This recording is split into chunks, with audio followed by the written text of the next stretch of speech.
আসসালামু আলাইকুম এভরিওয়ান, কেমন আছেন আপনারা সবাই? আলহামদুলিল্লাহ, আমিও ভালো আছি আপনাদের দোয়ায়।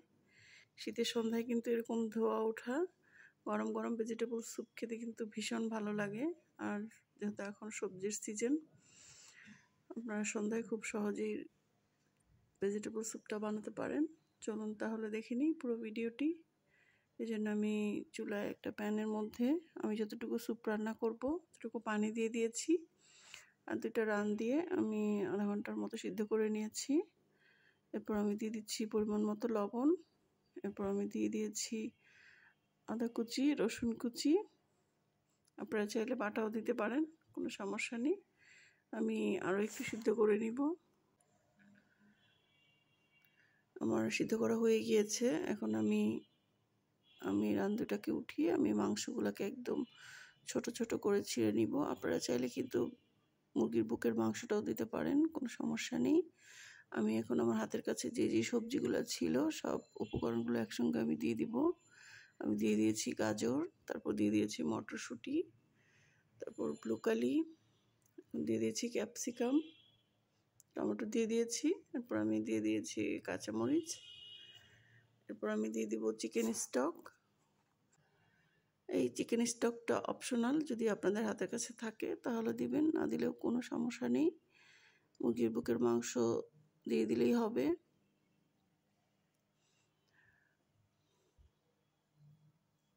আর রান্না করাটাও কিন্তু খুবই সহজ। আমি এখন দিয়ে দিচ্ছি সয়া সস,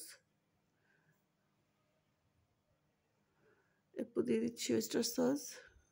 ভেজিটেবলগুলো কেটে নিলে রান্না করতে খুব বেশি একটা সময় লাগে না, 5-6 মিনিটের মধ্যেই কিন্তু রান্নাটা হয়ে যায়। আর খুবই অল্প মশলায় মজার একটা স্যুপ হয়ে যায়। আমি মাংসটাকে খুব ছোট ছোট করে ছিঁড়ে দিয়েছি। আমি হাড়টাকেও দিয়ে দিয়েছি, তাতে করে চিকেন স্টকের যেই টেস্টটা সেটা আরও বেশি ভালো হবে।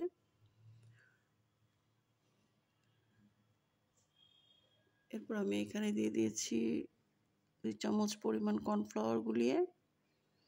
আপনাদের হাতের কাছে যদি কর্নফ্লাওয়ার না থাকে তাহলে একটু ময়দা গুলিয়ে দিয়ে দিলেও হবে, কোনো সমস্যা নেই। এরপর আমি এখানে দিয়ে দিব ভিনেগার 2 চামচ পরিমাণ।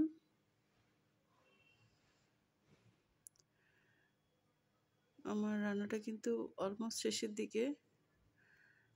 আমি নামানোর আগে সবশেষে আমি এখানে দিয়ে দিচ্ছি টেস্টের জন্য চিনি।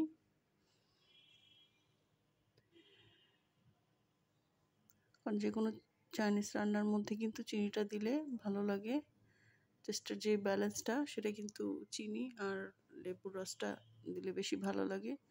এরপর একটা ডিম দিয়ে খুব তাড়াতাড়ি করে নেড়ে দিতে হবে, তা নাহলে কিন্তু এক জায়গায় দলা বেঁধে যাবে। এরপর আমি এখানে দিয়ে দিচ্ছি পেঁয়াজ পাতা। সবশেষে আমি দিয়ে দেবো পেঁয়াজ পাতা আর ধনে পাতা, কারণ এটা জাল করতে হবে না, এটা এমনিতেই সিদ্ধ হয়ে যাবে পানি গরমে। আপনাদের কাছে কেমন লেগেছে আমার ভিডিওটা অবশ্যই কমেন্ট করে জানাবেন। আপনারাও শীতের সন্ধ্যায় ঝটপট এই স্যুপটা বানিয়ে ফেলবেন। সবশেষে আমি দিয়ে দেবো লেবুর রস। এরপর যে আমি চুলাটা অফ করে দিব, কারণ লেবুর রস দিয়ে জাল করার দরকার নেই।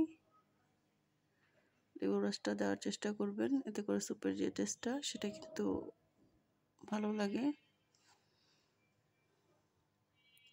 এই তো আমার তৈরি হয়ে গেলে সন্ধ্যায় গরম গরম স্যুপ। আর বাচ্চাদের জন্য এটা খুব হেলদি একটা নাস্তা। আর এখন যেহেতু সবজির সিজন, সব সবজি কিন্তু বাজারে অ্যাভেলেবেল পাওয়া যায়। তো আপনারা অবশ্যই ঝটপট বানিয়ে ফেলবেন সন্ধ্যার এই নাস্তা। খেতে ভীষণ মজা ছিল। আর আপনারা আমার এই রেসিপিটা ফলো করে অবশ্যই একদিন ট্রাই করবেন, কেমন হয়েছে কমেন্ট করে জানাবেন। আমার এই রেসিপিটা যদি ভালো লাগে তাহলে অবশ্যই লাইক কমেন্ট শেয়ার করে দিবেন। তো এখন পরিবেশনের পালা। সবাই ভালো থাকবেন, অনেক বেশি সুস্থ থাকবেন। আজকে এই পর্যন্তই। আল্লাহ হাফেজ।